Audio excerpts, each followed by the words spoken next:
दोस्तों बीएसएफ की water wing के लिए 281 वैकेंसीज आई हैं।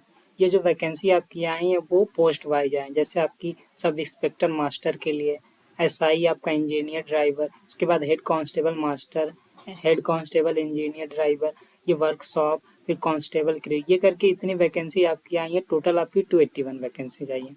इसका जो फॉर्म है दोस्तों वो 30 मई 2022 से भरा जा रहा है। फॉर्म फिल करने की जो लास्ट डेट है आपकी वो 28 जून 2022 है। इसमें जो आपको सैलरी मिलेगी दोस्तों, जो पे स्केल आपका है वो 35,400 से लेके 1,12,400, ये आपका पे स्केल है। सैलरी आपको इससे कहीं ज़्यादा मिलेगी दोस्तों। तो दोस्तों ये इस वीडियो में हम लोग बात करेंगे कि इसके लिए, इस फॉर्म को फिल करने के लिए क्या क्या एलिजिबिलिटी चाहिए, कौन कौन इस फॉर्म को फिल कर सकता है, एजुकेशनल क्वालिफिकेशन क्या चाहिए आपकी, जो आपका सिलेक्शन प्रोसीजर होगा उसके बारे में हम लोग बात करेंगे। देखेंगे इसका जो एग्जाम होगा उसका सिलेबस क्या होगा, इसके बारे में पूरी जानकारी लेंगे। तो हेलो दोस्तों, this is Akash Kumar, welcome to the Gyanwala, and without wasting any time let's begin.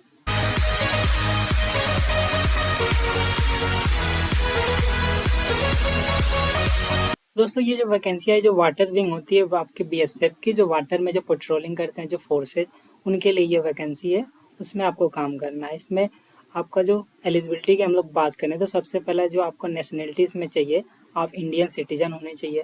उसके बाद आपकी एज लिमिट हम लोग बात कर लें तो इसमें जो आपकी एज लिमिट है, जो आपकी पोस्ट वाइज है, जो आपकी एसआई मास्टर है उसके लिए जो आपकी एज होनी चाहिए वो 22 से 28 साल के बीच में आपकी एज होनी चाहिए। उसके बाद एसआई इंजन ड्राइवर जो आपकी एज होनी चाहिए इसके लिए वो आपकी 22 से 28, ये भी सेम है। उसके बाद जो आपका एसआई वर्कशॉप है इसके लिए आपकी जो एज लिमिट होनी चाहिए वो 20 से 25 ईयर के बीच में होनी चाहिए। उसके बाद आपका हेड कांस्टेबल मास्टर के लिए आपकी जो एज 20 से 25, इसके बाद आपका हेड कांस्टेबल इंजन ड्राइवर इसके लिए भी 20 से 25, ऐसे करके आपके सबके लिए ये 20 से 25 है नीचे वाले, ऊपर ये आपके हैं 20 से 28, इनकी आपकी एज लिमिट होनी चाहिए।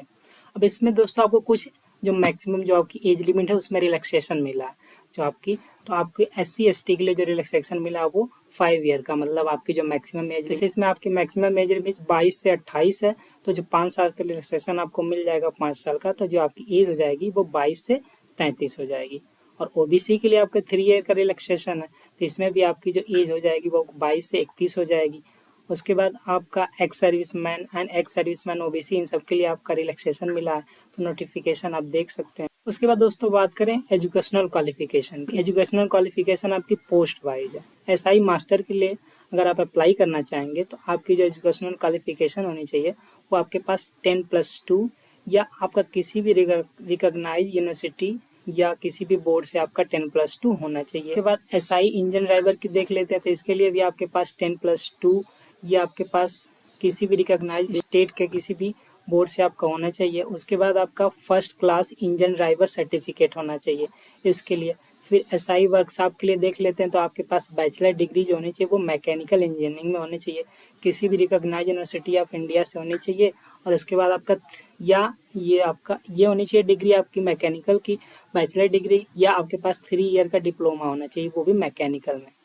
उसके बाद आप हेड कांस्टेबल मास्टर के लिए बात कर लें तो इसमें भी आपका क्या होना चाहिए, मैट्रिकुलेशन होना चाहिए, किसी भी रिकॉग्नाइज बोर्ड से होना चाहिए, और आपके पास सेरंग सर्टिफिकेट होना चाहिए। उसके बाद हेड कांस्टेबल के लिए बात कर लें तो इसमें भी आपका मैट्रिकुलेशन होना चाहिए किसी भी रिकॉग्नाइज बोर्ड से, और आपके पास जो होना चाहिए 2nd क्लास का इंजन ड्राइवर सर्टिफिकेट होना चाहिए। फिर उसके बाद हेड कांस्टेबल वर्कशॉप के लिए देख लें तो आपके मैट्रिकुलेशन होनी चाहिए किसी भी रिकॉग्नाइज बोर्ड से, और साथ में आपका इंडस्ट्रियल ट्रेनिंग जो हो आपने कहीं से ली होगी, डिप्लोमा आपने किया होगा तो ट्रेनिंग का सर्टिफिकेट होना चाहिए। और आपका सीटी जो कांस्टेबल क्रू की बात कर लें तो आपका मैट्रिकुलेशन होना चाहिए किसी भी रिकॉग्नाइज बोर्ड से, और साथ में आपके पास 1 ईयर का एक्सपीरियंस होना चाहिए। तो ये सब एलिजिबिलिटी आपके एजुकेशनल क्वालिफिकेशन में होनी चाहिए। अब फिजिकल क्वालिफिकेशन की बात कर लें, फिजिकल स्टैंडर्ड आपका क्या होना चाहिए, तो दोस्तों ये आपका जो है वो आपका रीजन वाइज दिया गया है, या रीजन वाइज आपका जैसे आपका SC शेड्यूल्ड ट्राइब या आदिवासी आपका हो, आपका किसी भी स्टेट या यूनियन टेरिटरी से आप अगर आदिवासी या ST हैं तो उसके लिए आपकी जो हाइट होनी चाहिए वो 160 सेंटीमीटर होनी चाहिए, और आपके मिनिमम जो चेस्ट होनी चाहिए वो 73 सेंटीमीटर होनी चाहिए। अगर आप एक्सपेंड ना करें तो, और एक्सपेंड करें तो 78 सेंटीमीटर आपका होना चाहिए। उसके बाद आपका अगर आप हिली एरिया से आते हैं, जैसे आपका गढ़वाल, कुमाऊं, हिमाचल प्रदेश, ये सब से अगर आप आते हैं, लद्दाख से, नॉर्थ ईस्टर्न स्टेट से आते हैं इसके लिए जो आपकी हाइट होनी चाहिए 162.5 सेंटीमीटर होनी चाहिए और आपकी जो मिनिमम चेस्ट होना चाहिए दोस्तों, ये आपका एक्सपेंड करने के बाद 80 सेंटीमीटर होना चाहिए, बिना एक्सपेंशन के आपका 75 सेंटीमीटर होना चाहिए। दोस्तों अगर आप स्टेट जो केरला वहाँ से आते हैं, कर्नाटका से आते हैं, तमिलनाडु से आते हैं, महाराष्ट्र से आते हैं, आंध्र प्रदेश से आते हैं, गोवा से आते हैं या कोई यूनियन टेरेटरी जो इसमें पुडुचेरी से आते हैं, तब भी सेम आपकी हाइट होनी चाहिए 162.5 सेंटीमीटर और चेस्ट भी आपका वही होना चाहिए।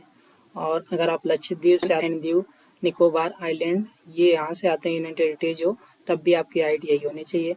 और अगर आप दूसरे स्टेट से आते हैं, किसी अलग स्टेट से belonging to the other state, तो इसके लिए आपकी जो हाइट होनी चाहिए 165 सेंटीमीटर होनी चाहिए और चेस्ट आपका सेम है। दोस्तों इसमें जेंडर की बात कर लें तो बस मेल इंडियन सिटीजन एलिजिबल है, फीमेल कैंडिडेट इसके लिए एलिजिबल नहीं है। दोस्तों इसका सिलेक्शन प्रोसीजर की बात कर लें तो जो आपका सिलेक्शन प्रोसीजर होगा वो 2 फेज में होगा।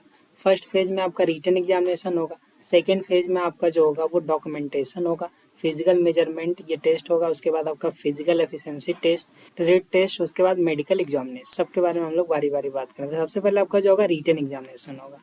रिटन एग्जामिनेशन होगा दोस्तों, वो आपका होगा वो अलग अलग कुछ पोस्टों के लिए होगा, जैसे आपका SI master and SI engine driver, SI workshop, इन दोनों के लिए जो आपका रिटन एग्जामिनेशन होगा उसका जो सिलेबस होगा वो सेम होगा।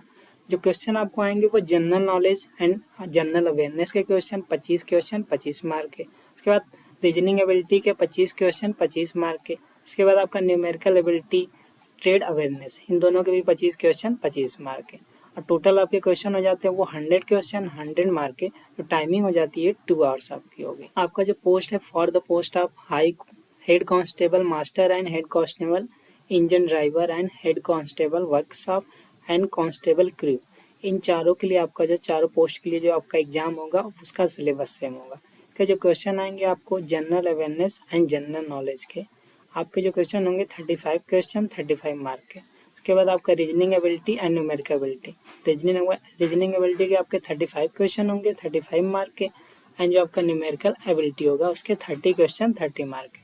इस तरह आपके 100 क्वेश्चन हो जाएंगे 100 मार्क के। टाइमिंग जो हो जाएगी आपकी 2 आवर्स हो जाएगी। उसके बाद दोस्तों इसमें ये एक अच्छी बात ये दी गई है कि आपका मिनिमम मार्क डिसाइड कर दिया गया कि इतने मिनिमम मार्क आएंगे, उसके बाद आपका जो मेरिट लिस्ट जो बननी होगी बनेगी। तो जनरल OBC EWS कैटेगरी के लिए आपके 35% मिनिमम मार्क लाने ही हैं, SC ST कैटेगरी के लिए आपका 33% आपके ये मार्क लाने हैं।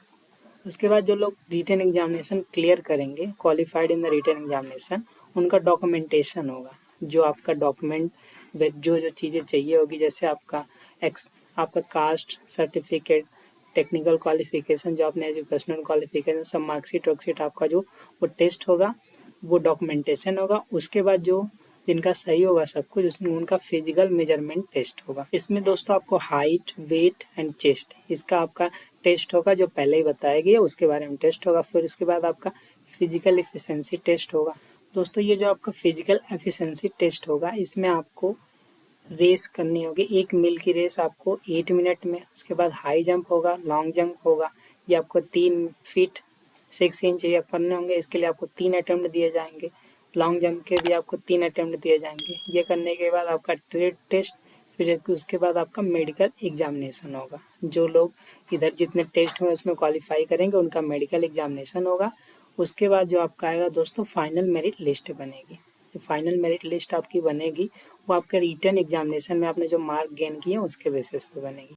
उम्मीद है वीडियो आपको अच्छा लगा होगा। वीडियो अच्छा लगा हो तो लाइक करें, शेयर करें एंड ऐसे ही और वीडियोज़ के लिए चैनल को सब्सक्राइब करें। जय हिंद दोस्तों, मिलते हैं अगली वीडियो।